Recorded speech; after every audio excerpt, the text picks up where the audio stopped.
the correct answer is? I said B. You say what? I said B. B. Correct answer is A, cost approach. Because the cost approach analyzes the value of the building, not of the land. Because the building is the one that has depreciation, not the land.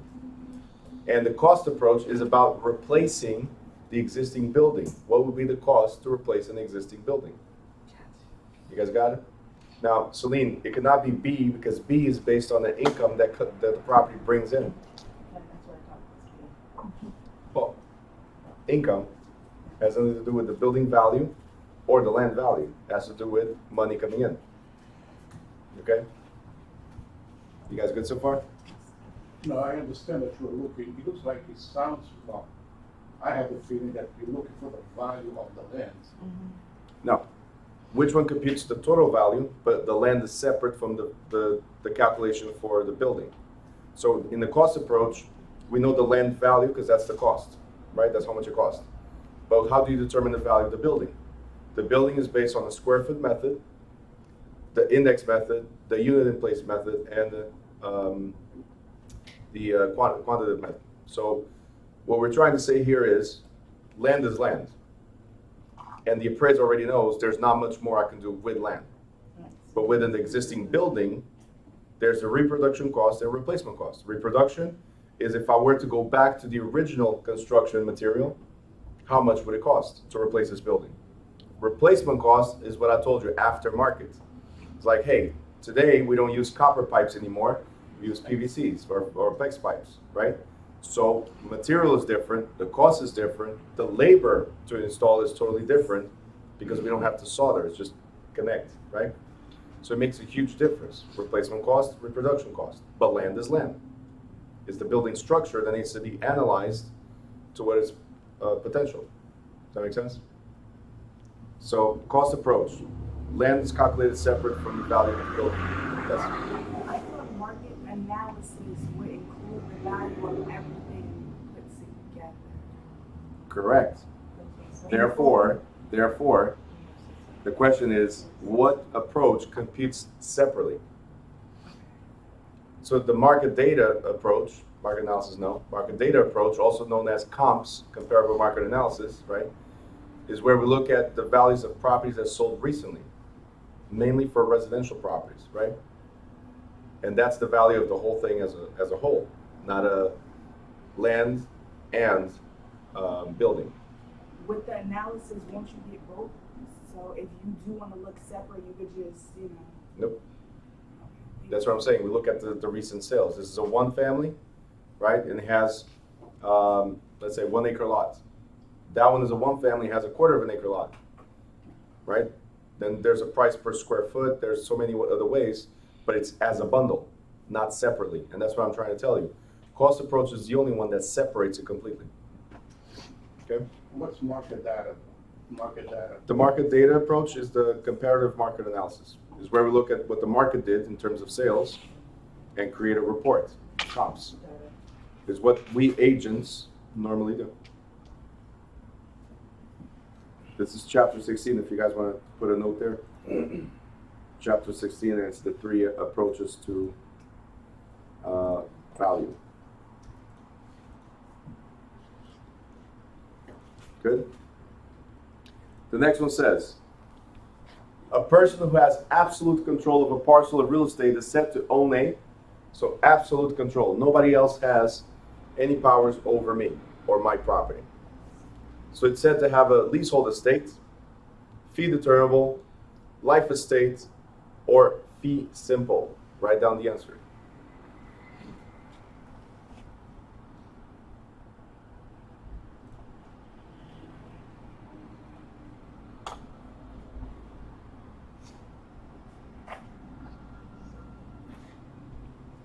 And the correct answer is D as in David, fee simple. If you have absolute powers, that means nobody has control over your property. It's called fee simple or fee simple absolute. You can pass it down to your heirs, or you can sell it at any time without any restrictions. And 5.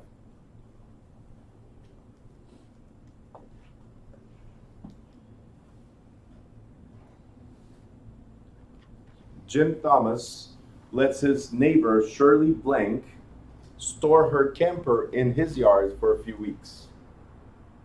He does not charge her rent. He has given Blank A, easement, B, encroachment, C, estate and land, or D, license. Write down the answer. He allows her to park there. What is that called? Write down the answer. If he allows, that means there's permission. If he allows, then it's not a right. It's a permission. Therefore, the correct answer is D as in David, license, because license is a permission or privilege, and it can be revoked at any time. Okay, the key words were lets his neighbor, so allows, right? So permission or privilege. Questions so far? Good. Number 6. The HUD-1 statements will still be used for mortgage secured by conventional loan used for purchase of single-family dwelling, single-family dwelling financed by an FHA insured loan, a duplex in which the purchaser will live, financed by a VA guaranteed loan, or D, a reverse mortgage. Write down the answer. Good evening. Good evening.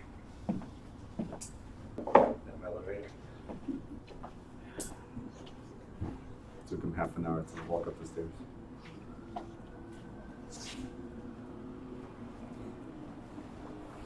He's been getting here since yesterday, actually. All right, so correct answer for 6 is D as in David. Why?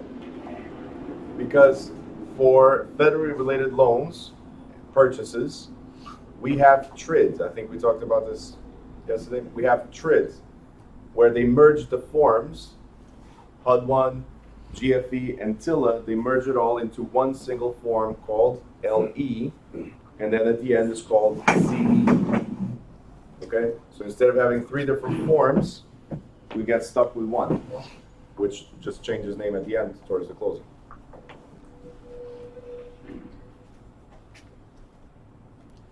Seven. No book. No books. Not today. It was just for exercise up the stairs.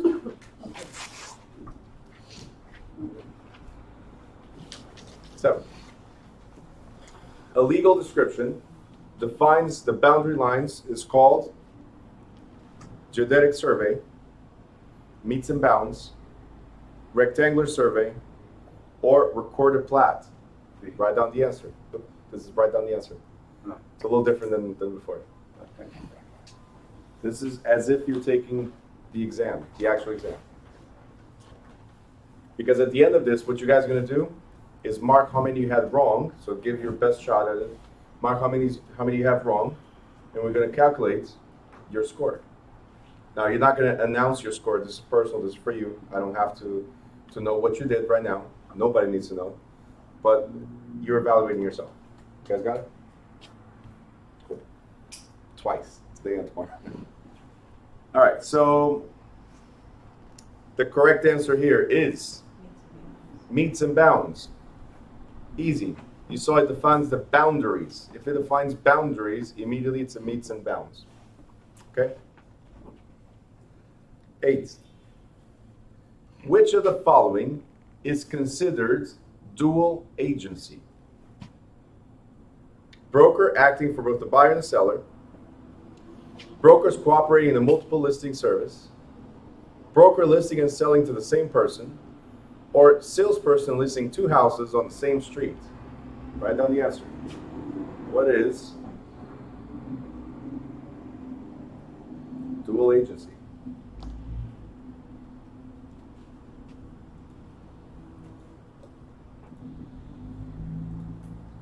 This one's easy, right? The correct answer is A. A.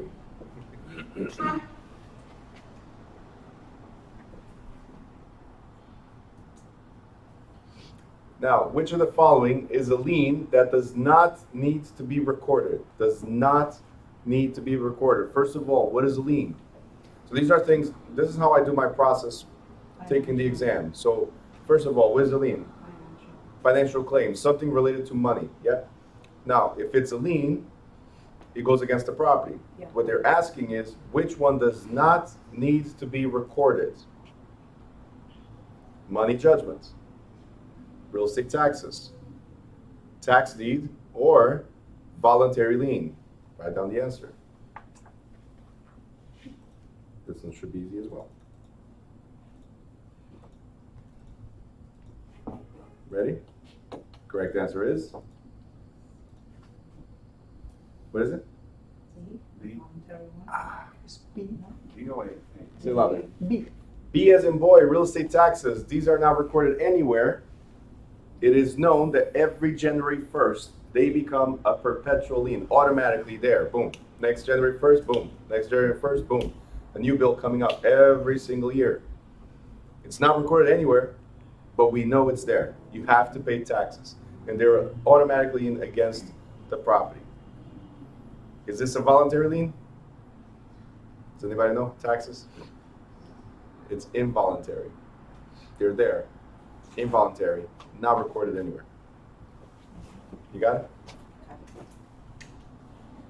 it? 10.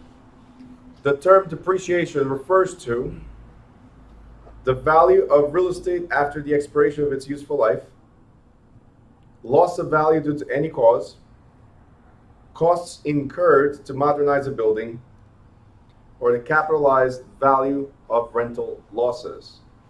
Write down the answer. The term depreciation, so there's appreciation, that's increase in value. Depreciation is decrease or loss of value. So what is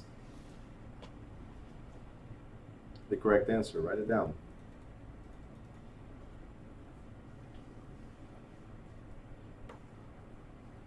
I'll give you enough time. Make sure you guys are writing down the answers because you're going to test, score yourselves later.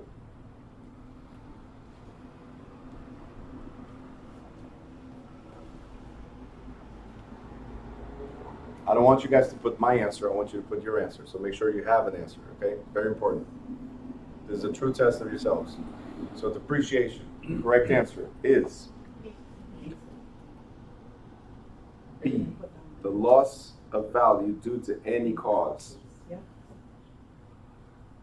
Why? Who can tell me?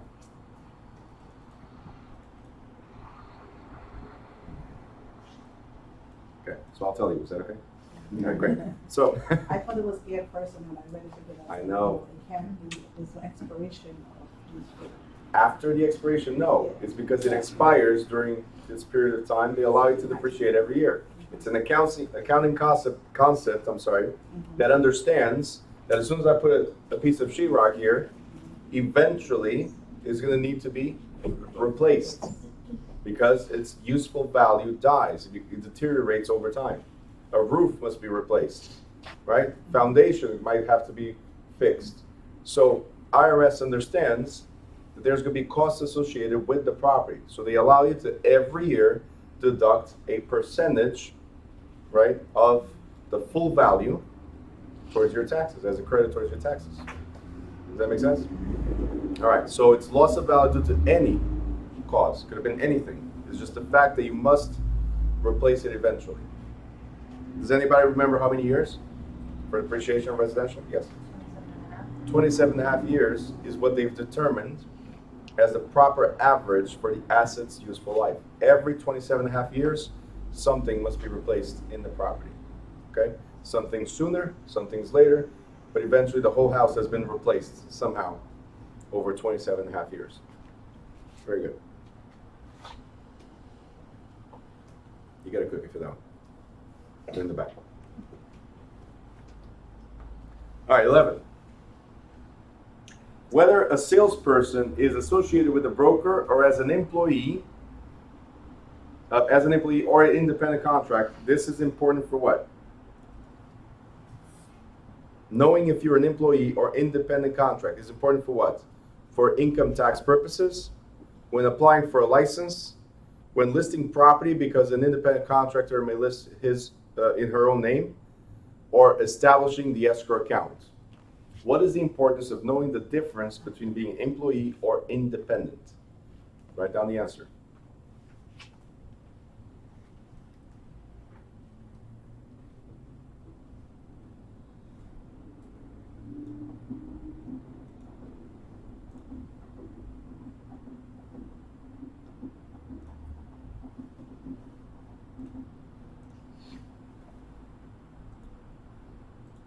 All right.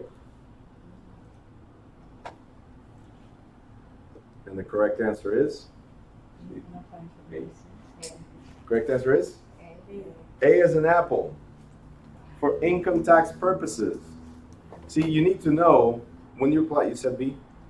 Yeah. Okay. When you apply for your license, it doesn't say, hey, do you want to be independent or do you want to be an employee? When you apply for the license, you apply for a salesperson or referral license. Does that make sense? So that would be incorrect. What we need to know is if we're classified as employees or classified as independent, because for tax purposes, if you're an employee, then your employer deducts the taxes from your paycheck. As an employee, as an independent, you are responsible for your own taxes. That's why you need to know the difference of being an employee or independent. It's for income tax purposes. Okay? All right. 12.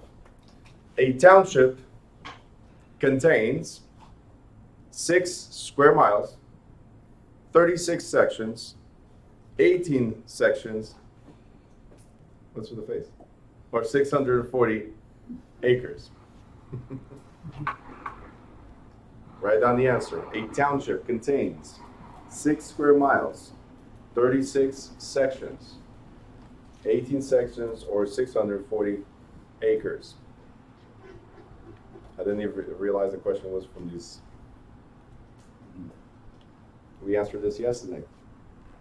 If anybody has a good memory, you know what to answer. And they're like, memory? What is that? All right. So the correct answer is B as in boy. There's 36 sections because each township has 36 square miles, and each township is divided by 36 sections. Okay? This is the government survey method or rectangular survey system under legal descriptions and deeds. Did I tell you guys to bring calculators? So you came to an exam without calculators, right? Did not use phones. This is a practice exam.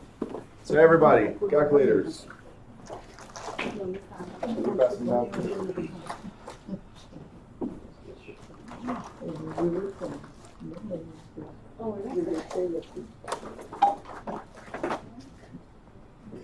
You need one more, right? You don't need one? You did out top of your head? You actually have one? Good. Good. All right. Pass it down, please. Thank you.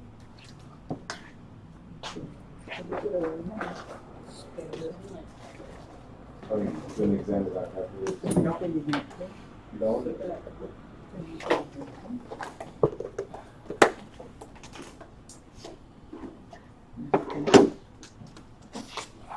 The rental is $50 a minute. Just let you guys know. Okay. All right. So, a merchant signs a lease of $800 a month or 6% of gross sales. So it's either $800 a month, which you have to pay, or 6% of gross sales. So this is a percentage lease. Okay? Whichever is more. Now, in July, gross sales were $14,000. How much is the rent for July? And as you guys know, if it's a math question, I'm not showing you the answers because I want you to do what you need to do. So go ahead, calculate. 840. Write down your answer in the look.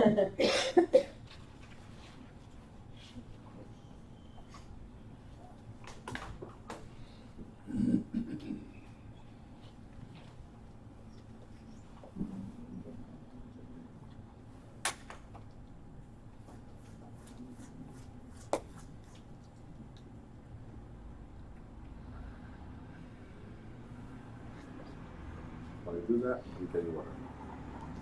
Should be easy. $14,000 this month. Got to pay 6% or 800.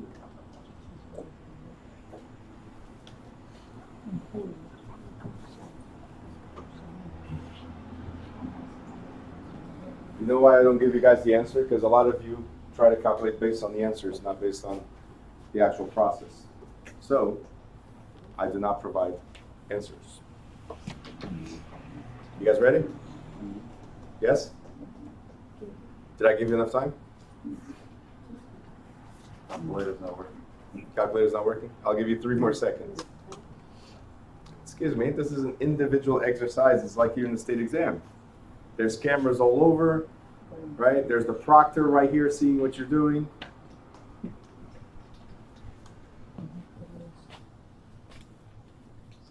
Ready? A, 480, B, 800, C, 840, or D, 2,800. Correct answer is C is in Charlie, 840. Why?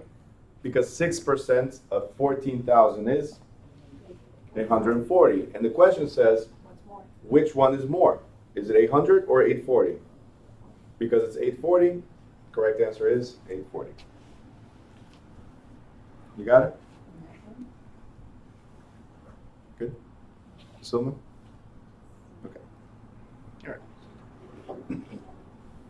14. Jane Smith gave the hospital a vacant lot as long as it is used for hospital purposes. So there's a condition here, right? The hospital owns a fee determinable, remainder interest, homestead, or leasehold estate. Write down the answer. Jane Smith gave the property as long as they keep it for hospital purposes. What type of ownership is this? Is it fee determinable, remainder interest, homestead, or leasehold estate? Write down your answer. I'm going to show you guys how going this slow, it still does not take you 4 hours to complete the exam. And we're talking, and we're figuring things out, and we're going to have a break. Okay? Correct answer for 14 is. Correct answer is. Either either? Wow. It's between A and D, but I think it's A. It's an A and D. All right. It's determined. So let me address D real quick. See, leasehold estate starts with the word lease. Are we talking about tenants? No. No, they gave the property, so leasehold estate out the door. Then the correct answer is A. Determinable. See, fee determinable is a conditional or contingent or divisible fee. What does that mean? It's yours as long as. Okay, that's chapter 6. Yours as long as. You can own the property as long as you do this or you do that. If you don't do it, then we breach the agreement and it reverts back to me. You guys remember that? No. All right. Oh, no. Which one did you answer? D. Okay. So again, you were here for chapter 12. So lease, the word lease means tenant. If the question itself does not state tenancy, then out the door. Okay? 15. By the way, there's no right or wrong or feel bad or anything like that. Like I said, it's just a quick assessment of where you are. Well, you said always bring it down to 2, and then from the 2, you decide. That worked. If you would have read lease, you were down to 2. There's always 2 that are very similar. Well, the majority of the times there's 2 very similar, and you go from there. All right, so 15. The buyer moves in and pays expenses and loan payments, but the seller retains title in a lease option, purchase money sale, land contract, or sale and lease back. You're buying my house, right? but I don't give you the title. You just pay me, you move in, you pay me in installments, and later on, I'll give you the deed or the title. Is it a lease option? Is it a purchase money sale, a land contract, or sale and leaseback? Write down the answer.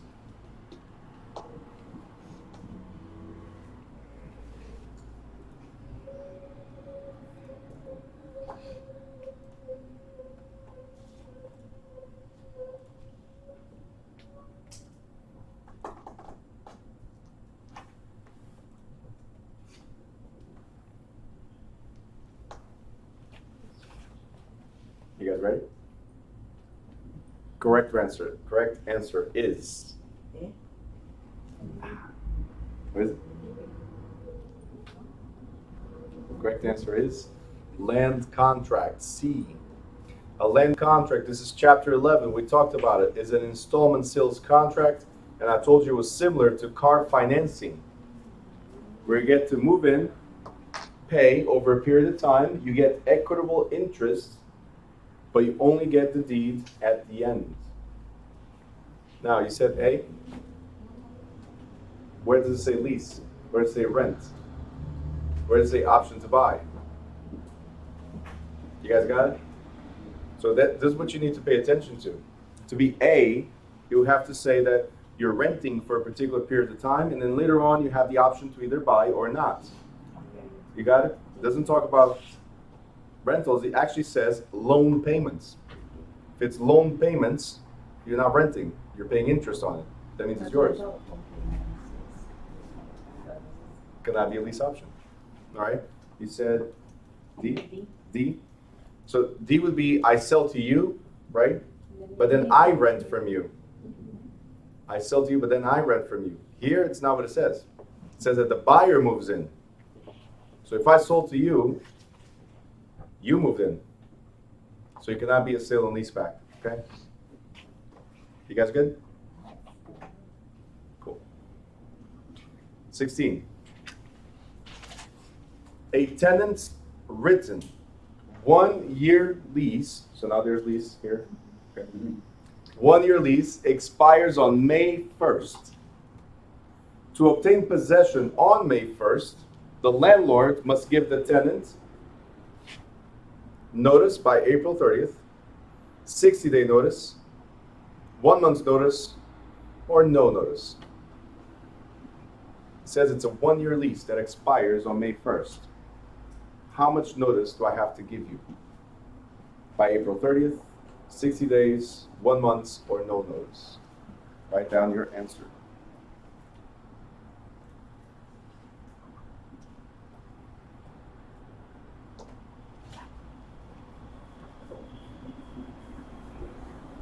It's a 1 year lease, so it's a set lease. Correct answer is D as in David. Because it's a set lease, is what we call a state for years. And a state for years has the check-in, check-out feature. Okay? Because it's set 1 year. It doesn't say month to month. It doesn't say automatically renews. It says it ends, it expires. So that's where we talked about your getaway, right? To Vegas. And then she brought all these viruses with her. Yeah, my students are amazing. They care so much. If I get sick, we all get sick. If I get rich, we all get rich. That would be great, right? But no, only the sickness part. Even in the marriage, it says sickness and health, but we're not married. I'm sorry. Did anybody agree to this? Was there an addendum clause here? All right. All right, any questions on this one? Check in, check out, set period of time, just like going to a hotel, set period of time. Okay, so I don't need to give you any notice. You know you have to leave by May 1st. Great. 17. Which of the following situations will not delay closing, under trade rules? You see how I read it?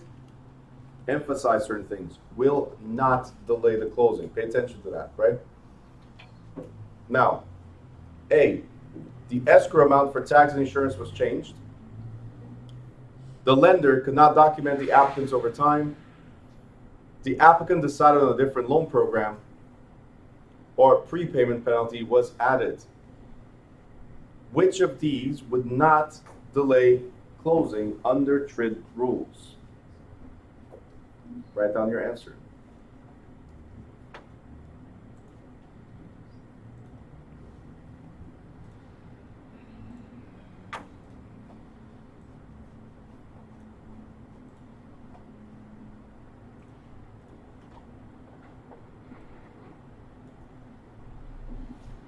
All right. And the correct answer for this one is... Are you guys afraid of answering? This is for fun. We're not like, I'm not testing you guys. Right? It's just for fun. You test yourselves. The correct answer is... Voice it out. No. Incorrect. A. A as an apple. Why? Because both B, pay attention, both B, C, and D are related to the loan, and only a change to the loan would change the closing. The changing in escrow does not affect the loan itself. Under TRID rules, anything that changes the loan will change, or because it's a 30-year loan, for instance, it affects you for a lifetime, right? That's the only thing that will force you to delay the closing. They have to give out 3 days. You have to give another 3 days. So for instance, I cannot document your overtime, meaning I cannot prove, as a lender, I cannot prove your overtime. So can I account for that income? No, so something changed, okay? You decided to go to a different loan program. Did we affect the loan by changing a loan program? Absolutely. Or prepayment penalty was added in New Jersey. Can we charge prepayment penalties? No. No. So if you guys go by process of elimination, these 3 are related to the loan. The first one is not. So even if you did not know anything that I'm talking about, 3 are related to loan, 1 is not. So which one of these will not affect? Well, there's only one that's not related. Does that make sense? Questions? Good. 18. If it's more than 2 lines, what do we do? Skip it. Skip it. In the state exam, if a question has more than 2 lines, skip it, leave it to the end. And if you do that, you'll get it all done in the first hour, at least 80% in the first hour. And they have 3 hours to deal with the long questions. So this one is not that long, but already scares me. Does that make sense? All right. But we're not going to skip it today. So, the Jensens own property that the city wants to use to extend their airport runway. The Jensens refuse to sell. The city may acquire this property by its right of eminent domain, easement, accession, or recapture. Write down your answer. The city has the right to take the property, or the government has the right to take the property through which of these? Write down your answer. Even if I don't read anything else, just the last sentence. The city may acquire this property by its right of. Write down your answer.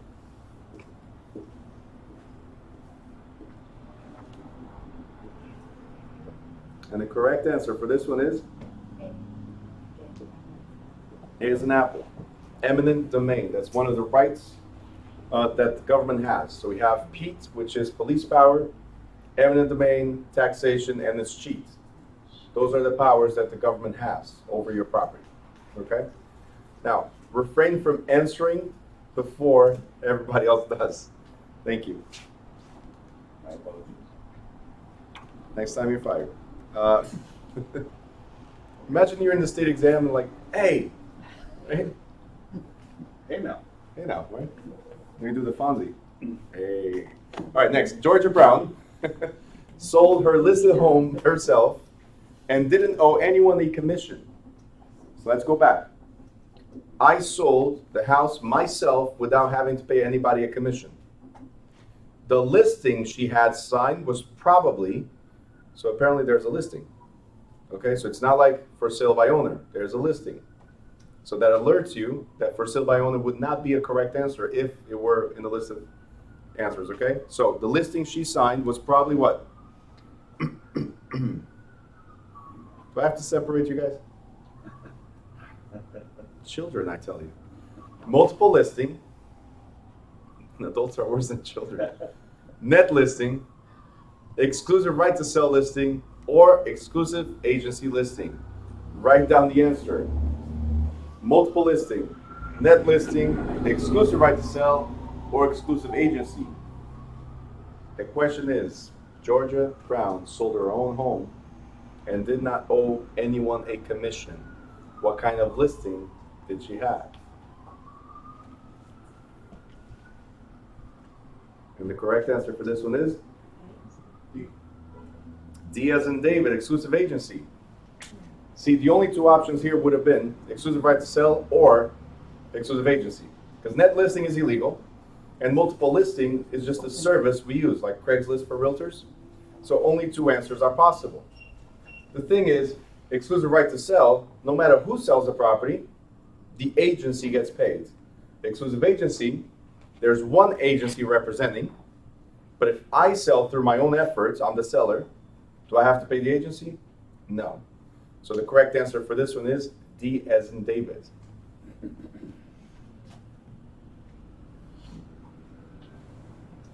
And I'm pretty sure you guys were thinking otherwise, right? There's another option, right? You see why we need to go through each line slowly? Okay. If you pre-answer, you fail. Next. Federal income tax regulations allow homeowner to reduce taxable income by amounts paid for interest and property tax, repairs and maintenance, insurance premiums, or all of the above. Write down the answer. It says federal income tax regulations allow you to reduce your taxable income, right, by amounts paid for. That means you paid for something and you're able to deduct or credit on your taxes what you paid. Is it interest and property tax? Is it repairs and maintenance, insurance premiums, or all of the above? And the correct answer is... Can't hear you guys. Dog. D as in dog is incorrect. Because insurance premiums are not tax deductible. Let's start with that. Repairs and maintenance, depending on what type of property, are not tax deductible. But interest and taxes are always tax deductible. They will ask you, how much did you pay in interest towards the mortgage? At the end of the year, the mortgage company even provides you with a statement of how much interest you paid for you to use on your taxes. And when you see your CPA, they always ask you, what was the value of your taxes? X amount of dollars. All right, make sure your cell phones are on silent. I appreciate that. Any questions here? Good. 21. A grantor becomes a lessee, and the grantee becomes the lessor. You should know this one.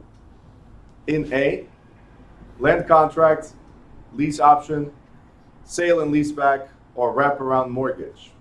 The grantor, the seller, becomes a tenant. The grantee, the buyer, becomes the landlord. Write down your answer.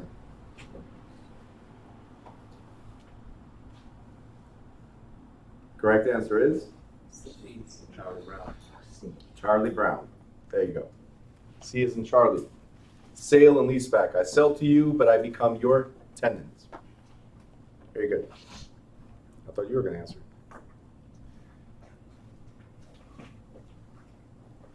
22.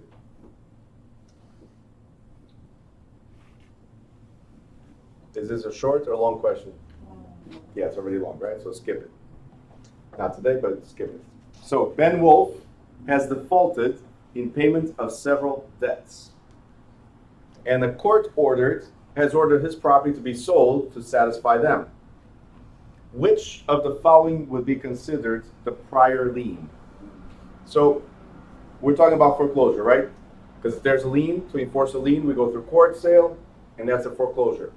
If the property is foreclosed, who has priority, who gets paid first.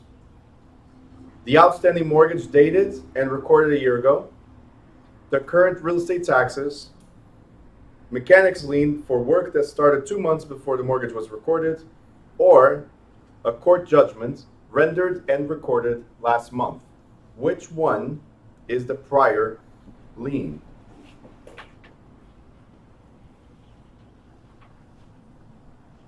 Which one has priority? Write down your answer. And the correct answer for this one is B, as in boy, taxes, always. Municipal liens are always first. You got it? Beyond that is whoever recorded first. You said, but it says prior lien. Which one is the prior, meaning which one has priority? Which one will be first? Prior is before, isn't it? Right. Correct. So in the event of foreclosure, which one is prior? Which one will supersede everybody else? I know. Taxes always. They get paid first. I know. They trick you with words. I got you. And that's the reason why I'm here doing what I'm doing right now. To get you guys ready for these, tricks. Ready? 23.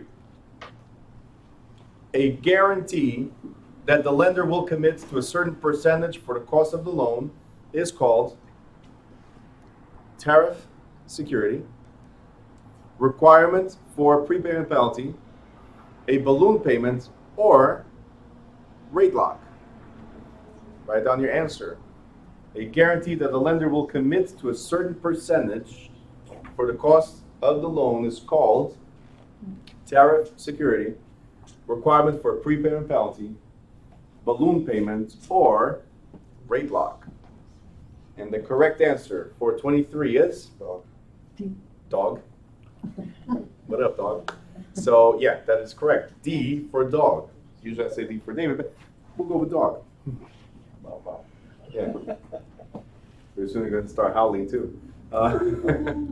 D for dog. Rate lock, because rate is a percentage. That would be the association to make it easier, right? Rate is a percentage. So which commitment? Commitment is a lock, right? Got it? There's a few key words that even if you don't know the material, it's like, commitment, lock, percentage is a rate, boom. Next. What is the function of grandma? That's funny. Right? Fannie Mae, right? What is the function of Fannie Mae? They buy FHA loans, they insure FHA loans, they make FHA loans, or review FHA loans. What does grandma do? Write down your answer.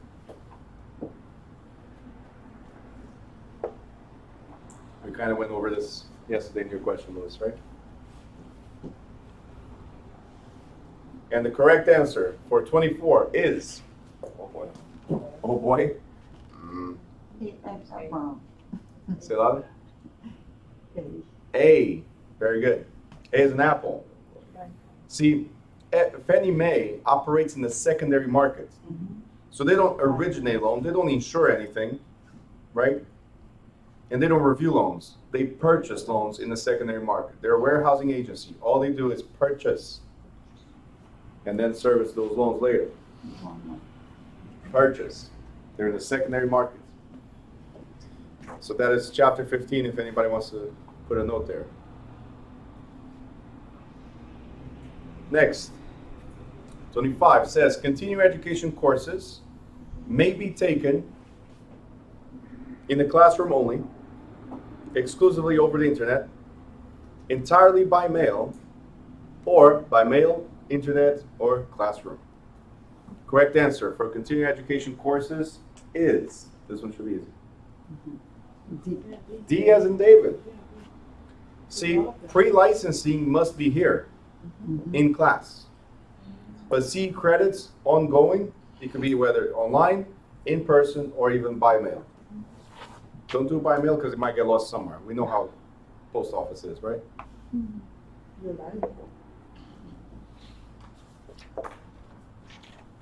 All right, 26. As agent for a seller, a real estate broker may, as agent for the seller, who do I represent? Okay, just want to make sure we're on the same page.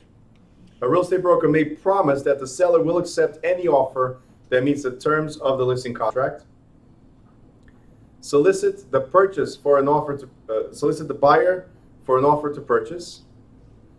Don't start agreeing, but there's still two more. I love Margarita. She goes like, "Oh yeah, that's the one. I got it." C, sign an acceptance to a bona fide purchase offer. Or D, refuse to forward a ridiculously low offer. I got you confused for a second, huh? If I represent the seller, what can I do? I can promise that the seller will accept any offer that meets the listing. I can try to find a buyer for an offer to purchase. I can sign the acceptance of any good faith or a true offer, right? Or, you know what, $1 for this house? No, that's ridiculous. I'm not accepting it. Which one is the correct answer? 26. What is it? B as in boy. If I represent the seller, my job is now to find a buyer that will put an offer. I cannot agree to any terms, only the seller can. And all offers must be presented. Doesn't matter how ridiculous the offer is, they must be presented to the seller. The only time that you can refuse an offer is if the seller strictly told you, hey, without a pre-approval or without proof of funds like cash in the bank, I don't want any contracts. If they gave you that authority, then you can reject any offer that's not complete. Does that make sense? Other than that, everything must be presented. 27. The new combined federal TRID requires the lender to provide the loan estimate within 3 business days of a completed loan application, forbids use of the term annual percentage rate, prevents a broker from saying FHA financing available in a classified ad, or requires all mortgage loan applications to be made on standard government forms. The new combined federal TRID. It's a Truth in Lending and RESPA, so TILA and RESPA integrated disclosures. Requires the lender to provide an LE within 3 business days of a completed loan application. Prohibits, right, forbids or prohibits the use of the term annual percentage rate. Prevents a broker from saying FHA financing available, or requires that all mortgages, loan applications are made on standard government forms. Write down your answer.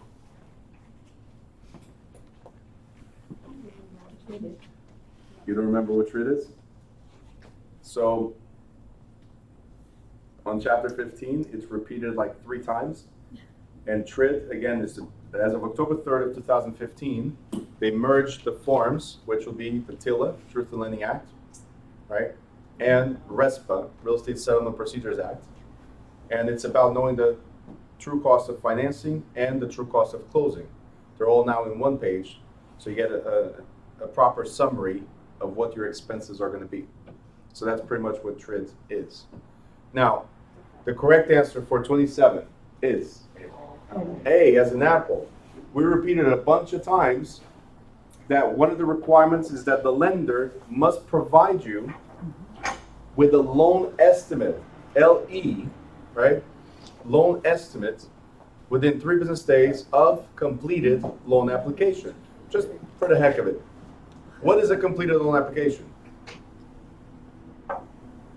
Anybody remembers? When is it complete? When all the documents. Okay, and which documents? You remember aliens? Address of the property, the loan amount, right? The income of the borrower, right? So ALI. E is the estimate of property value, right? And N is for what? The name of the person buying. And we have S, which is Social Security number. You got it? So once these are presented, once aliens are presented to a loan officer, then the application is complete. At that point, they have to give you, within 3 business days, a loan estimate. So you can go and shop around and compare with others. Simple. Ella, you had a question?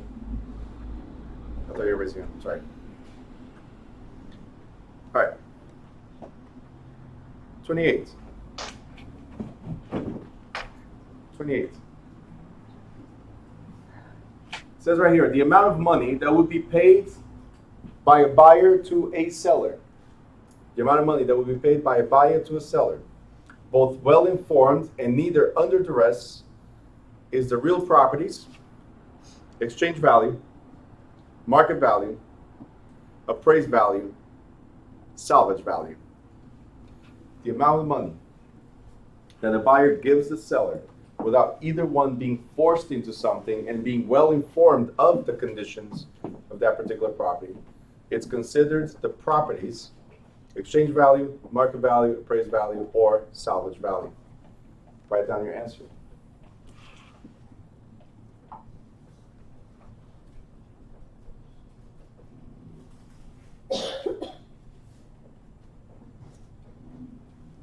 And the correct answer for 28 is B, market value. Here's the thing. We talked about this in chapter 16. Market value is when the buyer is not forced to buy, the seller is not forced to sell. Because if I'm forced to buy, am I looking at the property with seeing eyes? No, I'm just, hey, I need this. Okay, let's go. I'll buy this one. The seller, if they're forced to sell, short sale, foreclosure, a divorce, moving, whatever it is, if they're forced, they're also trying to liquidate. They're trying to let go. So whatever value, not the true value, right? We also talked about a proper exposure on the market. If the property went online today, listed today, and it's under contract tomorrow, is it the true market value? No, because we did not have enough bids. It was not exposed enough for enough people to come and put offers on the property. Does that make sense? And finally, it says be well informed. So if the buyer does not know that there's mold or structural damage, what they offered, is that the proper value of the property? No, because there's something that was undisclosed to them. So the true market value of a property is when we're all acting out of our own free will. There has been proper exposure on the market of the property, and we understand the condition of the property. Everything's been disclosed. You guys got it? So that's true market value. Calculators.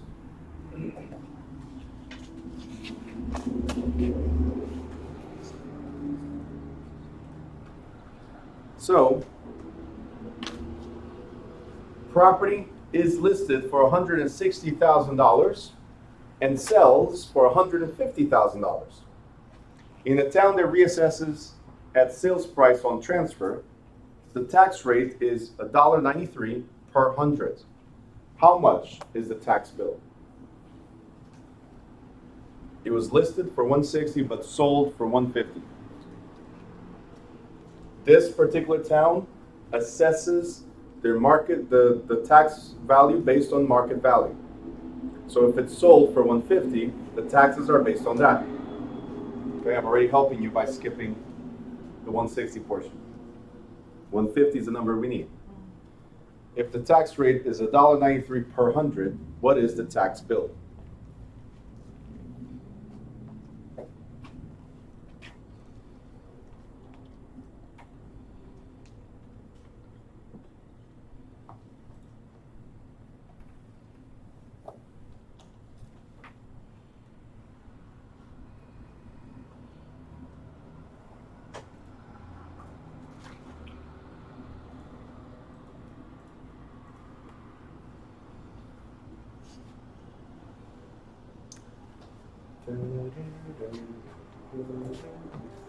Like game show.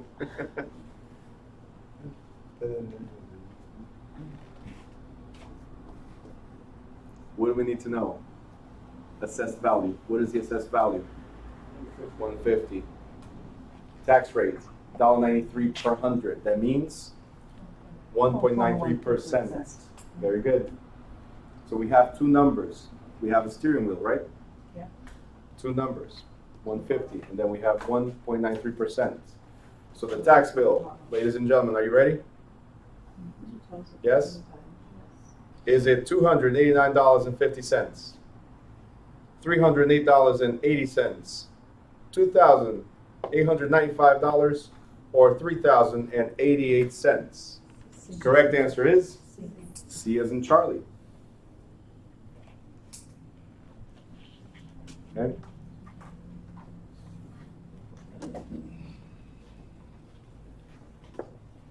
Once we're done with this chapter, I want you guys to make sure you understand what you had wrong, not by just, hey, Bruno, I had like 10 wrong. Could you please review them with me? No. I want you to take that home, go through the book, review the questions again by yourself, and understand why you had it wrong. If you understood it, great. If you didn't understand it, tomorrow you bring those questions to me. You got it? Just like if you've done the exam online, it's the same thing. Go over the ones that you have wrong and ask me those questions. 30.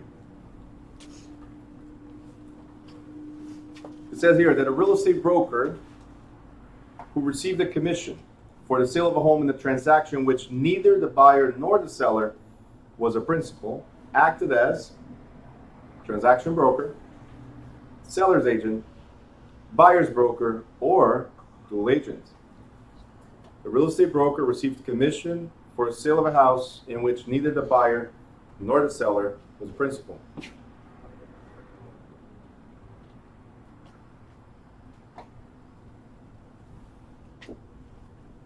This one should be easy. If I don't represent either one, what do we have?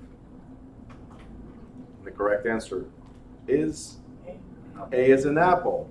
Transaction broker, because transaction broker represents the transaction itself, but not either party. Got it? All right.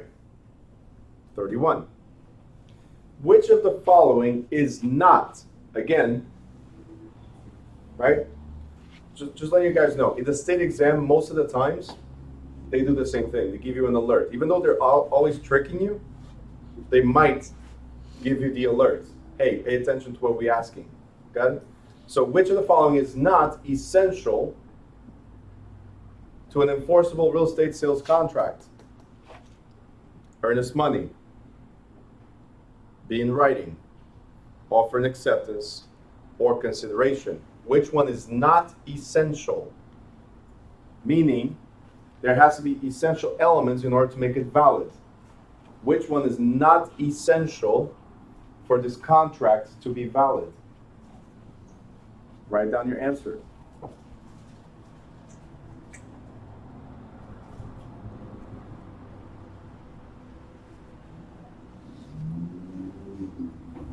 Which one is not essential? Is it earnest money or good faith deposit? Is it being in writing? Is it offer and acceptance or consideration? The correct answer is A is an apple. Because a good faith deposit, it's called good faith for a reason. It's not mandatory faith, it's good faith. Right? Every real estate contract must be in writing. Every real estate sales contract must be in writing. There must be offer and acceptance, because without offer and acceptance, that means we didn't understand the terms. So how can we accept something we didn't understand, right? So thinking about it, technically, we could all get out of every contract, right? There's not one buyer or seller that understands the contract, right? She's laughing. It's so true, I know. Anyway, and finally, consideration. What is consideration? Exchange of value. I'll give you my house, you give me your money. Right? Exchange of value. All right, 32. The lender has agreed to finance furnished condominium units. That means that the lender has agreed to a package mortgage, blanket mortgage, shared equity mortgage, wraparound mortgage. The lender has agreed to finance both the purchase, right, and the furniture. The lender has agreed to a package mortgage, blanket mortgage, shared equity mortgage, or wraparound mortgage. Write down your answer.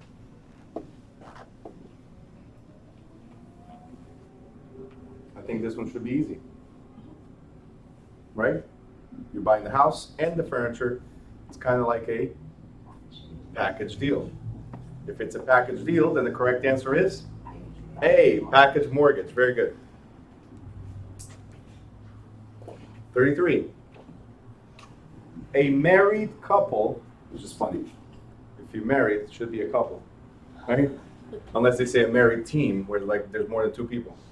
But a married couple who meets the ownership and occupancy requirements may sell a principal residence with no federal capital gain tax profit of up to $125, $250, $500, or any amount. Write down your answer. Married couple. They meet the ownership and occupancy requirement. That means they've lived there for the past 2 years, or at least 2 out of the previous 5. They don't have to pay capital gains on up to $125, $250, $500, or any amount. Correct answer is C as in Charlie, because they're married. The exemption is up to $500,000. So, are you guys seeing how simple this is? Right? There's a lot of easy questions. A lot of easy questions. Same in the state exam.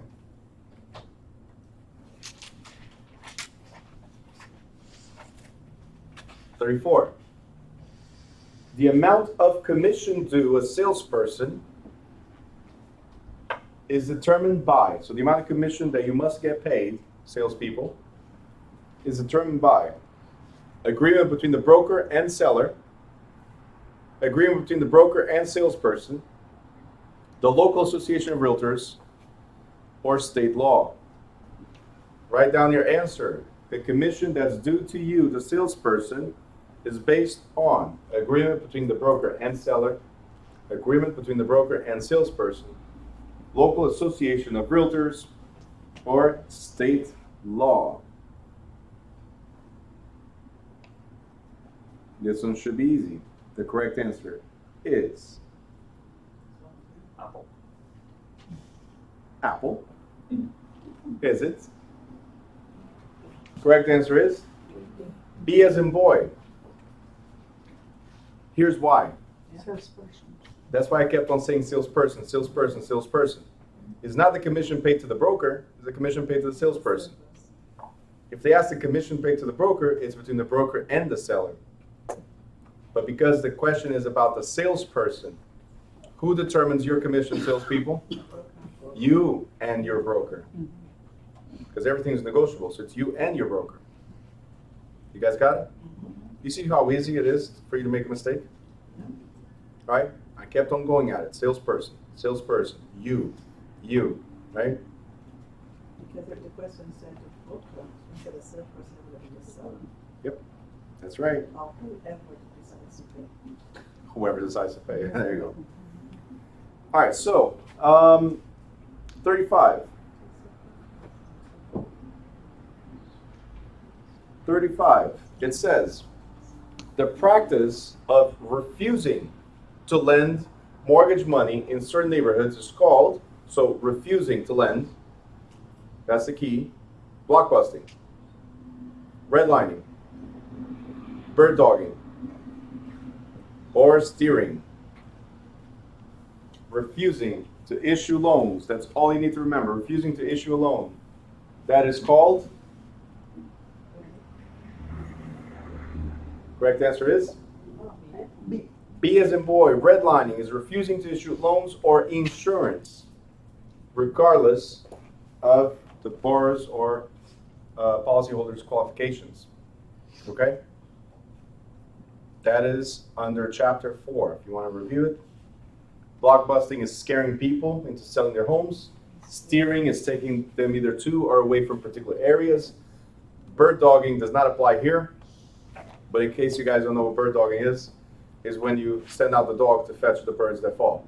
Meaning, bring me leads, go find me leads, and you pay for that. Bird dogs are people that hunt for those leads. Okay, so incorrect here. For those of you laughing at bird dogging, that's why.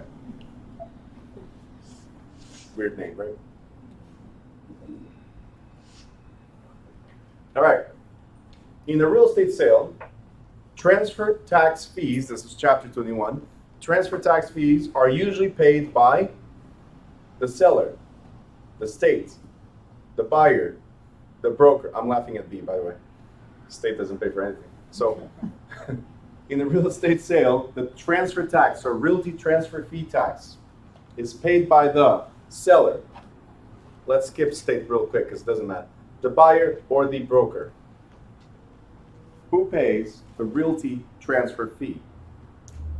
Correct answer for 36 is seller, always.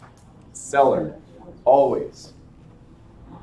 This is chapter 21 when we talked about expenses, right, towards the end. Who pays for what? In this scenario, realty transfer fees are always, always, always paid by the seller. It's the taxes you have to pay on your sale. 37. Which of the following should you accept as evidence or proof of ownership in an estate and land? Evidence or proof of ownership. Quitclaim deed, title insurance policy, warranty deed, or affidavit. Proof of title or evidence of title. Which one of these is acceptable? Is it quitclaim deed, title insurance policy, warranty deed, or an affidavit signed by the seller, obviously?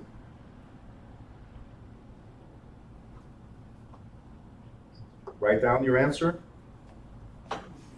And the correct answer is, oh boy,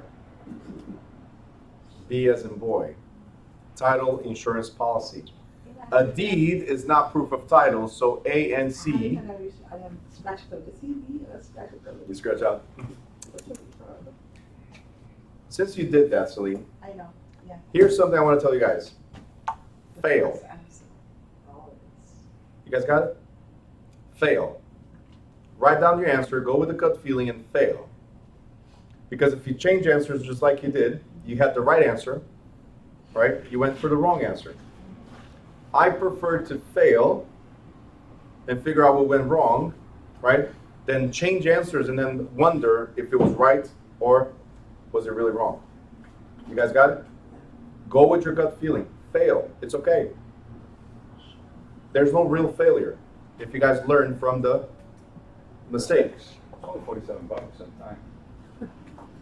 Not if you do it right. So here in my school exam, you can fail plenty of times before you go for the state and only pay once. Right. But I'll take your $45. All right, next. Title insurance policy. We'll talk about that tomorrow. Valentine's Day, might get it for free. The love. I don't think they have promos. Hey, Valentine's Day, come take the state exam for free. Yeah, PSI loves money more than they love you. Don't worry. What were you saying, Celine? I'm So sorry. you said title insurance policy, it protects the lender, right? No, okay, wait. No. So as far as when you're asking, so Celine's asking children. So Celine was asking. Celine was asking. The first thing already interrupting. Unbelievable. Sorry. Anyway, where were we? So Celine was asking if title insurance policy protects the seller or the lender. I mean, the buyer or the lender. There's different types of title insurance policy. There's the mortgage, there's the owner, and there's lease title insurance. So traditionally, when we go to a closing and there's a loan, the type of title insurance policy that's issued is for the mortgage. So the lender is protected, not you. You can, for an additional fee, purchase your own, okay? But what we're asking here, so let's go back to this question. You're asking, What is proper evidence of title or proof of ownership? There's 4. There's abstract of title and attorney's opinion. There's title insurance policy. There's certificate of title, right? And there's now one that's not used in New Jersey. Torrents. Very good. Yeah, think about tort. Just throw the hammer at it. That's 21.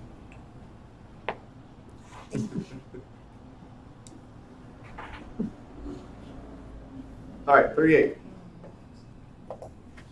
An appraiser would not generally use which of these items to determine the replacement cost of a building.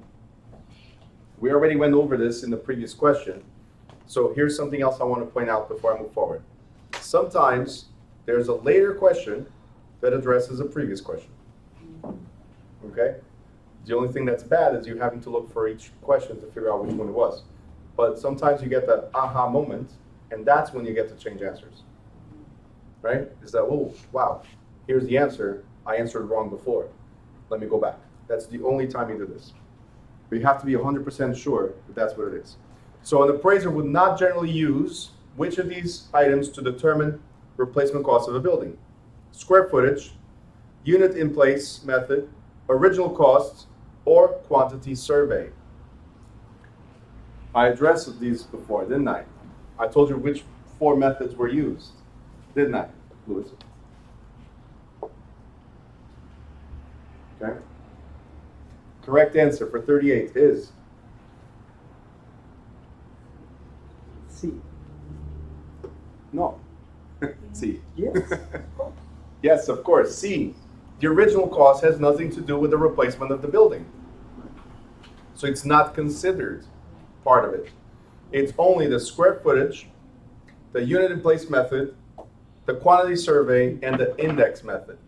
These are 4 cost of replacements or reproduction cost approach methods. Okay? The original cost of the building has nothing to do with value of the building, with current value of the building. Good?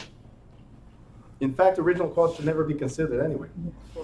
If I paid $10 for a property right there, and it's not worth $1 million, the $10 does not make the value of the property. Does that make sense? I could have paid $1 million, but it's now worth $10. So original cost is out. Got it? 39. Which of the following hazards requires a federal disclosure form in a residential purchase? Hazards, dangers, right? Radon, lead-based paint, formaldehyde, or asbestos. Which of the following hazards, this is chapter 9, which of the following hazards requires a federal disclosure form in a residential purchase? Radon, lead-based paint, formaldehyde, or asbestos?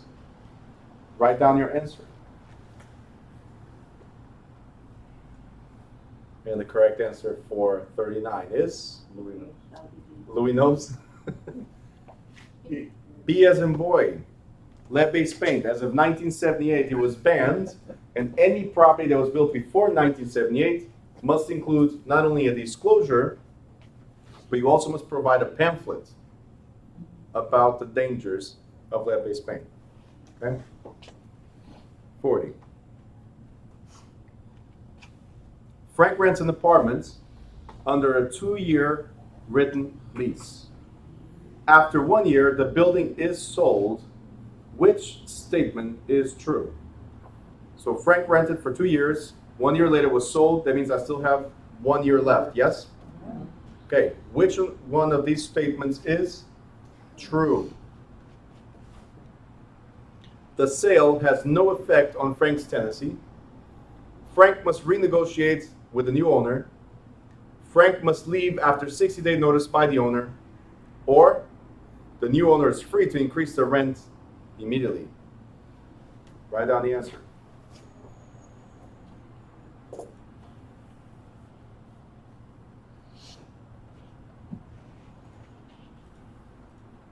Write down the answer. And the correct answer for 40 is A is an apple. Like I said, there's a 2-year lease. It changed ownership, but I still have 1 year left on my lease. The new owner has to obey whatever my lease says.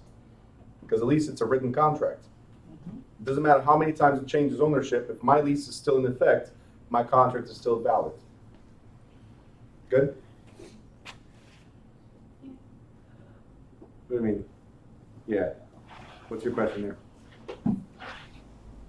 I mean, I work with town. Uh-huh. They don't do it like that, so. I don't know. You work with a town and they don't do it like that? The town just increases rents and No, stuff? no, not the town, but the homeowners, and they kick people out. Oh, wait a minute. So it's like, You cannot kill, but people still kill. You cannot steal, but people still steal. You see what I'm saying?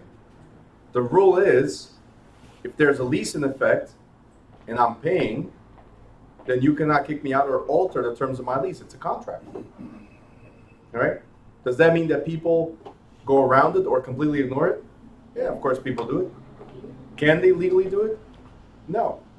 Do the tenants know? no. No. That's the thing. The person that got killed knew that you're not supposed to get killed, but hey, it happened. You see my point? So yeah, things happen. But the rule is, it goes with. So this is chapter 12. It goes with it.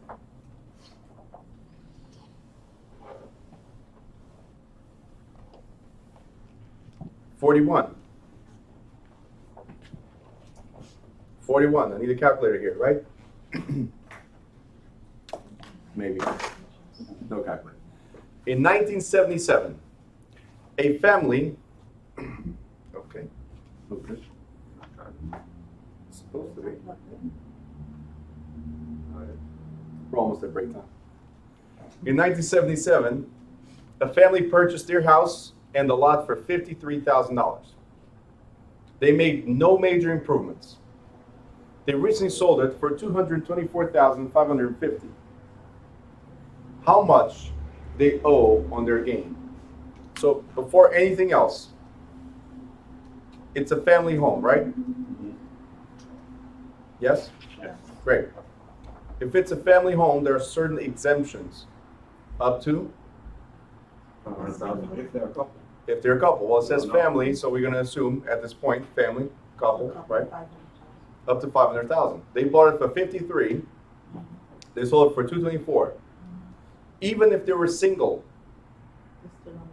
they're still under the threshold. Even if they were single in this case.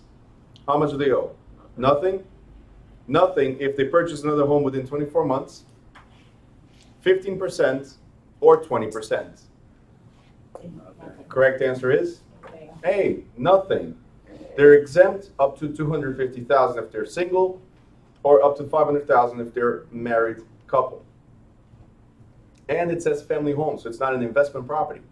If it was investment property, right, then 15% would have been the answer. Because it's a long-term holding period, more than 1 year. You guys got it? Or B as well, right? For Sorry? Investment? No, Nope, they sold it and bought another home? 180 days. 6 months. That was very good, Yeah. the idea. But this is what, you have 6 months in an investment property to roll over.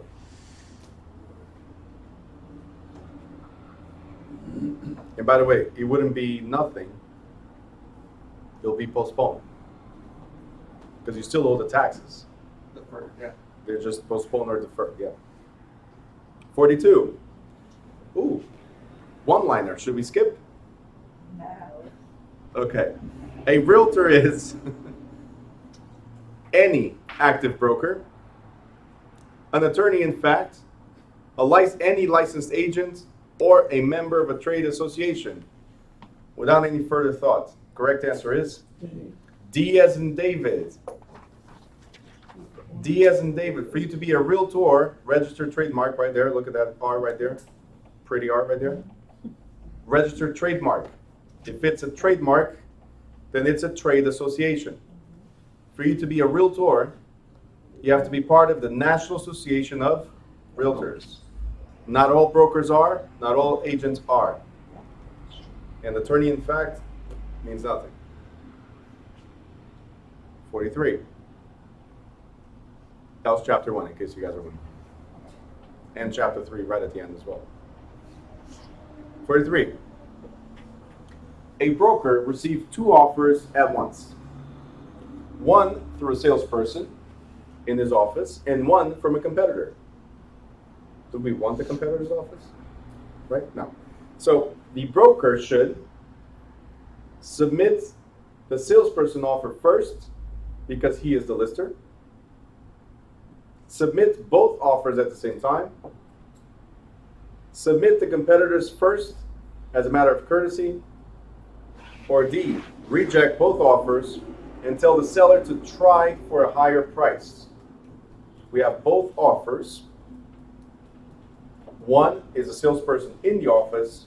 The other one is from a competitor's office. What should we do? Correct answer is B, as in boy. You have to submit both offers regardless. All offers must be presented immediately.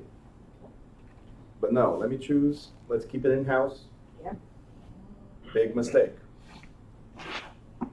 You got it? All offers must be presented. 44.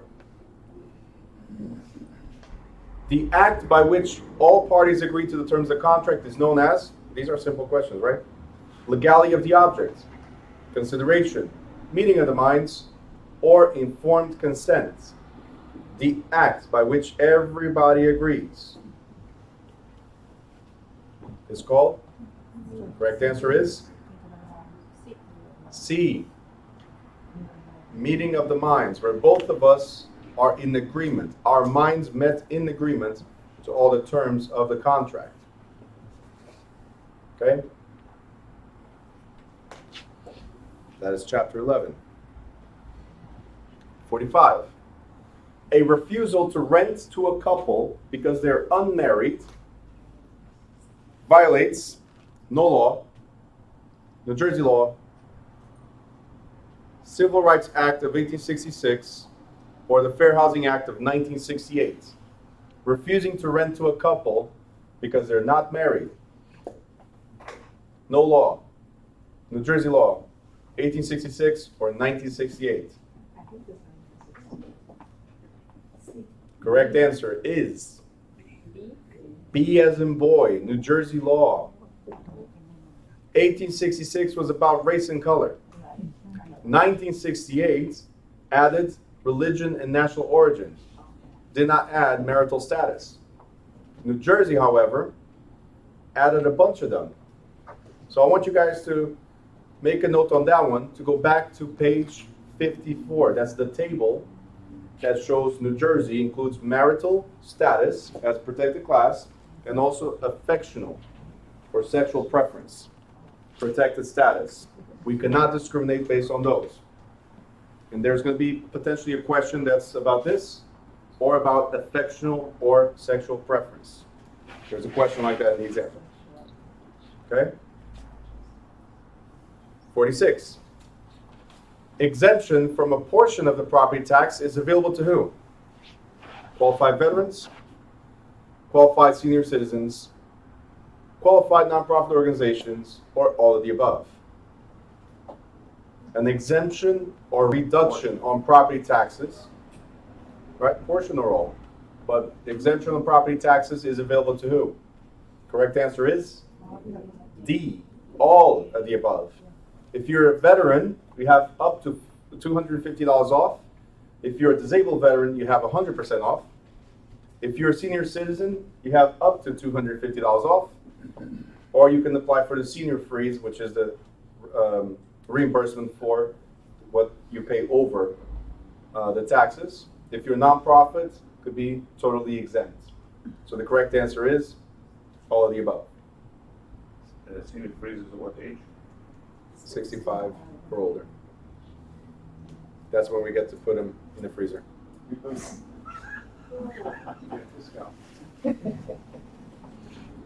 47.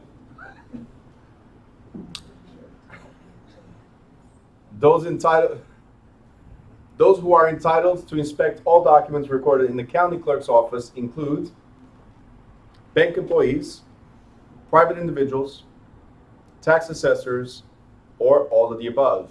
Who can go and see documents in public records? Public records. Anyone. Whatever is recorded in public records. Therefore, all of the above. Easy, right? It's how you read the questions. Uh-oh.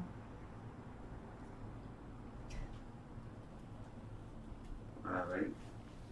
You don't seem like the weirdo. Here. The branded ones were free. Oh, you're welcome. These ones are $50. Oh, hold on, I have it.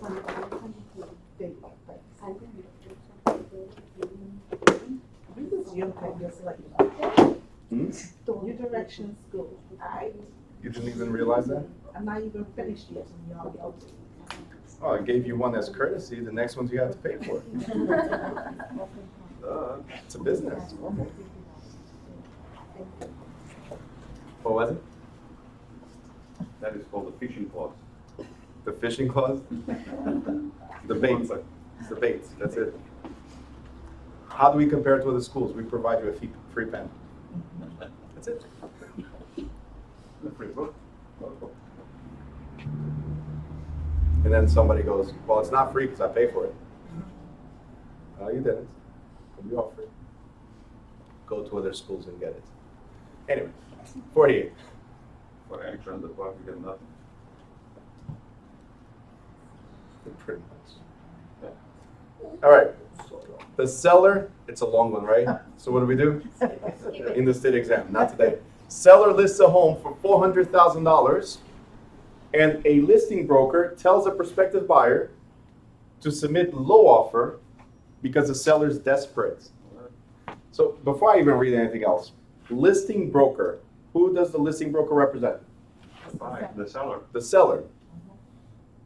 So I'm telling the buyer, hey, buyer, low offer, just any offer. They're desperate anyway. Okay? The buyer offers $320,000 and the seller accepts because they were desperate. In this instance, the broker violated the agency relationship. The broker did not act improperly because no one was hurt. Right? The seller got to sell, the buyer got to buy, everybody's happy. The action was proper because it obtained the quick offer, of course.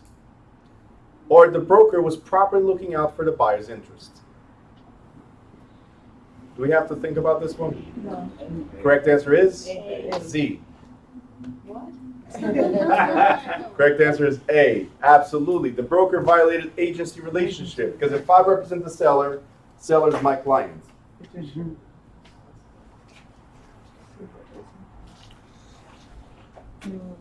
Okay?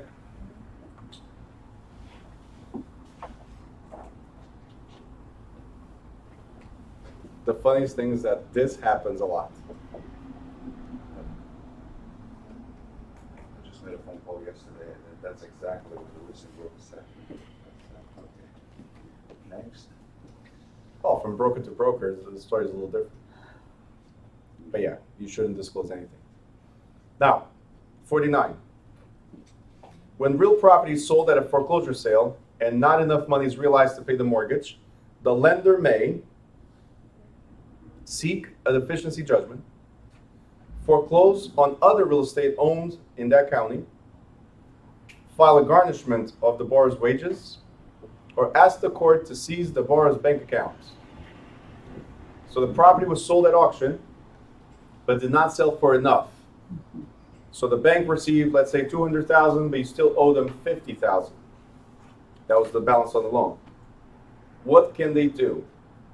Go after a deficiency judgment, foreclose on other real estate owned in the county, file a garnishment of the borrower's wages, or ask the court to seize your bank accounts.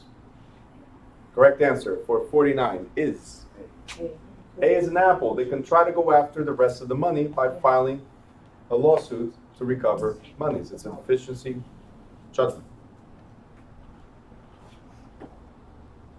50. Which of the following represents economic obsolescence? Which of the following represents economic obsolescence? This is chapter 16. A rusted boiler, poor floor plan, outmoded plumbing, or car lot next door. Which one represents economic obsolescence? Rusted boiler, poor floor plan, outmoded plumbing, or car lot next door.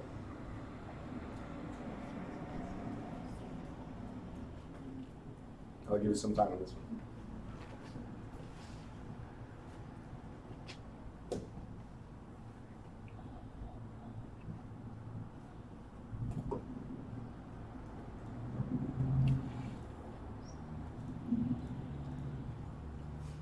Correct answer for 50 is C. Outside. C or D? I think it's on the outside. Depends. Let's look at it logically before anything else. A, B, and C, they all talk about the property itself, Inside, inside. exactly. There's only one that doesn't. Outside, Yeah. exactly. Outside. Economic obsolescence, it's also called external obsolescence. It's stuff beyond your property that could affect your property. Car lot next door, the train, so living close to the train. I gave you this example in chapter 16 when we talked about this. That's how I broke it down. Yeah. I said economic is on the outside. Yep. You guys got it? Yep.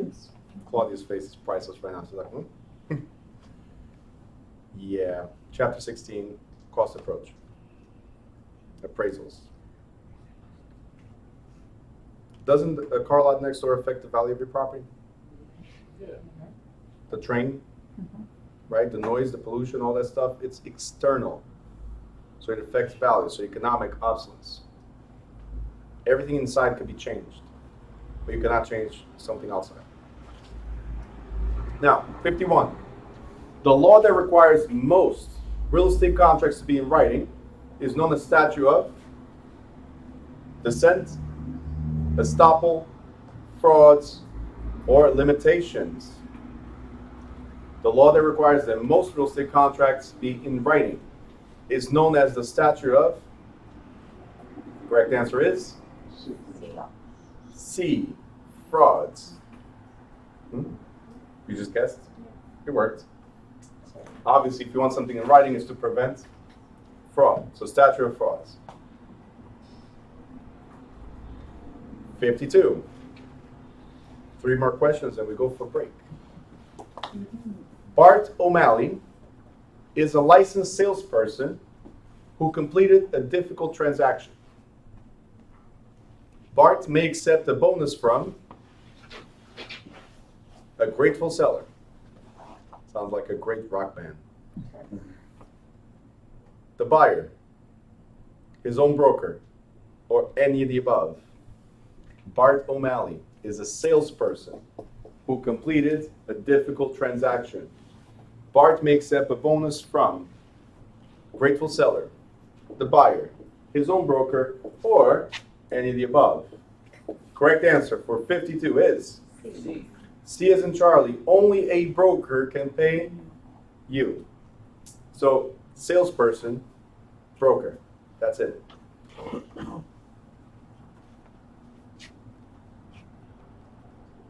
Isn't there a rock band? Grateful seller, is it grateful? What? Grateful Dead, there you go.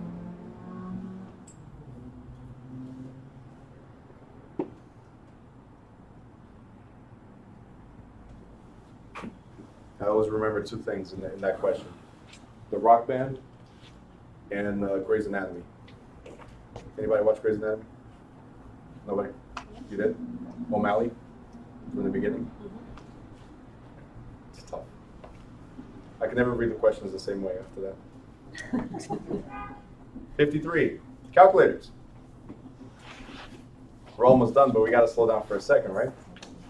A custom-built house. Pay attention to what I'm saying. Guys, do not touch calculators yet. Pay attention to me. I'm going to read it, right? I want you to listen carefully. A custom-built home containing 2,320 square feet has been constructed on a $28,000 lot. Construction costs are $50.25 per square foot. Other fees and costs total $2,780. What is the total cost of the property? So wait, before you calculate, listen to me. Let me break this down for you. They're asking for the total cost. If it was built on a $28,000 lot, that's the initial cost. Yes? Yes. Then there's a construction cost, which is $50.25 per square foot. Then there's a closing cost. You guys got it? So you have to add all these. What is the total cost? Go.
First thing to figure out, excuse me, individual, thank you very much, individual children. I'm saying individual, you guys are sharing ideas? Individual. Think if you're in the state exam, make the mistake, it's okay. Individual, totally individual. Because in the state exam, you guys cannot be together and say, hey, you typed it wrong. Okay? That's why it's called practice exams. To prepare you for it. Make the mistakes, it's okay.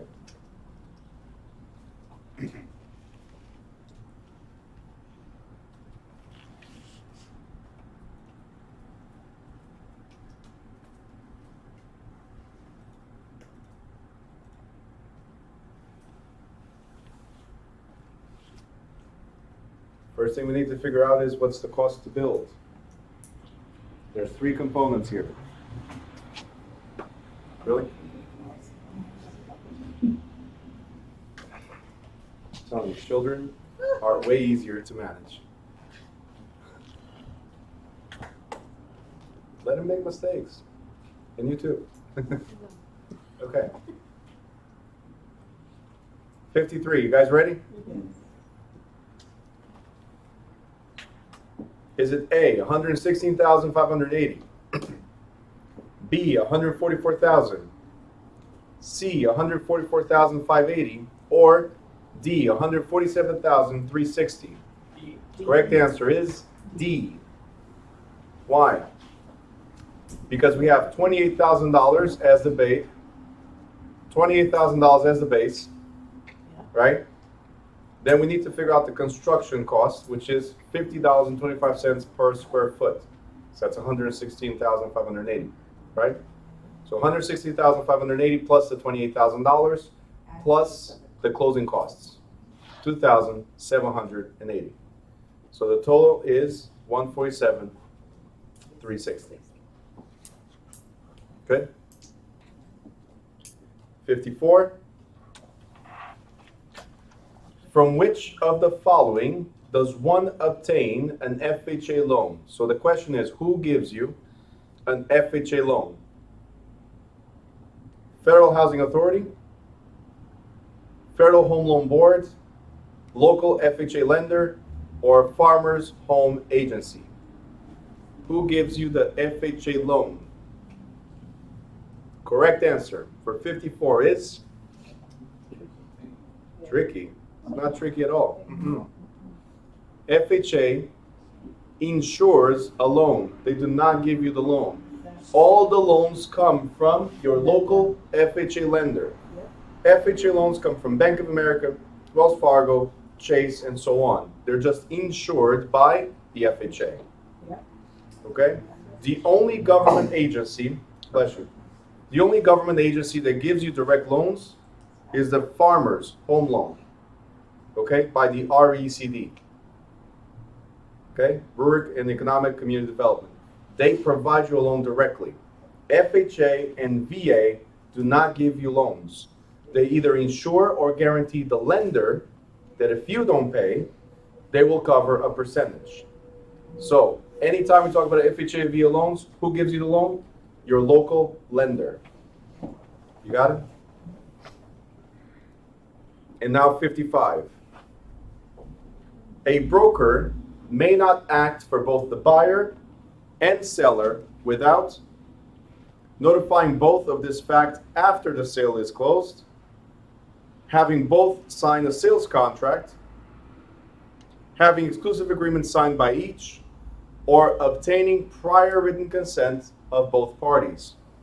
A broker cannot represent both, that's pretty much what it says, without notifying them after the sale, having both sign a sales contract, having exclusive agreements signed by each, or obtaining prior written consent of both parties. Correct answer for 55 is D, as in David. Yep. They have to know what they're getting into prior to getting there. So all the other three is, hey, we're here. Okay? So it has to be prior to getting there.